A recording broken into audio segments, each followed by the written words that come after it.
গুনাহ মানুষ করে, এটা মানুষের বৈশিষ্ট্য। মানুষ শয়তানের ধোঁকায় পড়ে, নফসের ধোঁকায় পড়ে বিভিন্ন গুনাহ করে। কিন্তু উত্তম মানুষ যারা, বুদ্ধিমান যারা, তারা যদি গুনাহ হয়ে যায় সাথে সাথে আল্লাহ পাক রব্বুল আলামিনের কাছে তওবা করে, ইস্তেগফার করে, ক্ষমা প্রার্থনা করে। মুসলিম শরীফের 2749 নম্বর হাদিস, আন আবি হুরায়রা রাদিয়াল্লাহু তাআলা আনহু قال قال رسول الله صلى الله عليه وسلم والذي نفسي بيده لو لم تذنبوا لذهب الله بكم ولجاء بقوم يذنبون فيستغفرون الله فيغفر لهم سبحان الله। হযরত আবু হুরায়রা রাদিয়াল্লাহু তাআলা আনহু হতে বর্ণিত, আল্লাহ রাসূল সাল্লাল্লাহু আলাইহি ওয়াসাল্লাম ইরশাদ করেন, ওয়াল্লাযী নাফসি বিয়াদিহি, ওই সত্তার কসম করে বলতেছি যেই সত্তার হাতে আমার প্রাণ, আমি মুহাম্মাদের প্রাণ যে সত্তার হাতে, যে রবের হাতে, ওই সত্তার কসম করে আমি বলতেছি, লাউলাম তুযনিবু,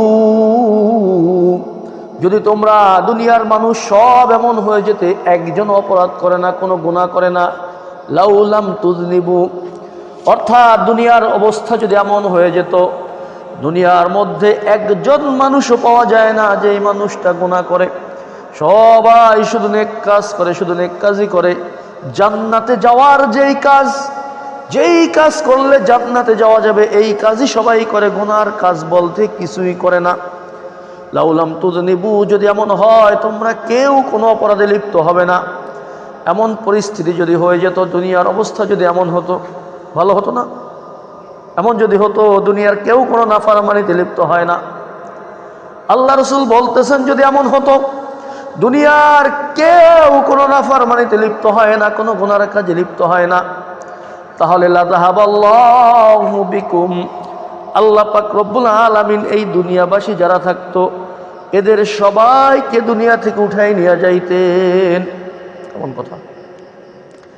কেমন কথা হলো? এর মানে হলো দুনিয়া হলো পরীক্ষার স্থান।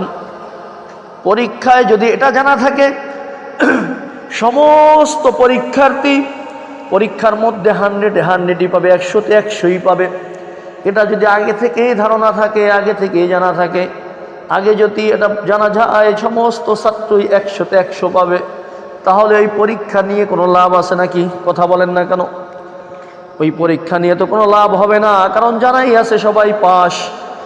এমনই রাসূল বলতেছেন দুনিয়ার মধ্যে যদি একটা মানুষও গুনাহে লিপ্ত না হয়, এমন যদি হতো, আল্লাহ পাক রব্বুল আলামিন এই সবাইকে দুনিয়া থেকে উঠাই নিয়ে যাইতেন তথা সবাইকে নিয়ে জান্নাত দিয়ে দিতেন। ওয়ালা জাআ বিকওমিন, এরপরে আল্লাহ পাক রব্বুল আলামিন আরেকটা জাতিকে সৃষ্টি করতেন, ওয়ালা জাআ বিকওমিন, আরেকটা জাতিকে নিয়ে আসতেন, ইউযনিবুন, যারা দুনিয়ার মধ্যে সে গুনাহে লিপ্ত হইত।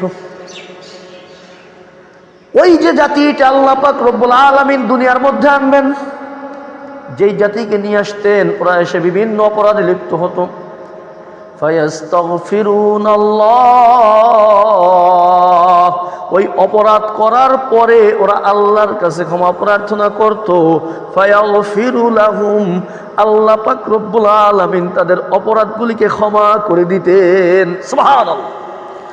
তার মানে হলো এই হাদিসের মধ্যে যদি একটু চিন্তা করি এটা বুঝে আসে, দুনিয়া পরীক্ষার জায়গা, আর এই পরীক্ষার জায়গায় মানুষ বিভিন্ন অপরাধে লিপ্ত হবে। বাকি অপরাধে লিপ্ত হওয়ার পরে বান্দার বৈশিষ্ট্য হলো, বান্দার দায়িত্ব হলো, বান্দার কাজ হলো আল্লাহ পাক রব্বুল আলামিনের কাছে ক্ষমা প্রার্থনা করা। আর মালিক তো এমন মালিক, এমন গফফার, এমন গফুর, বান্দা যখন অপরাধ করার পরে তার কাছে ক্ষমা প্রার্থনা করবেন, ফায়াগফিরু লাহুম, তিনি তাদের অপরাধগুলিকে ক্ষমা করে দিবেন। সুবহানাল্লাহ।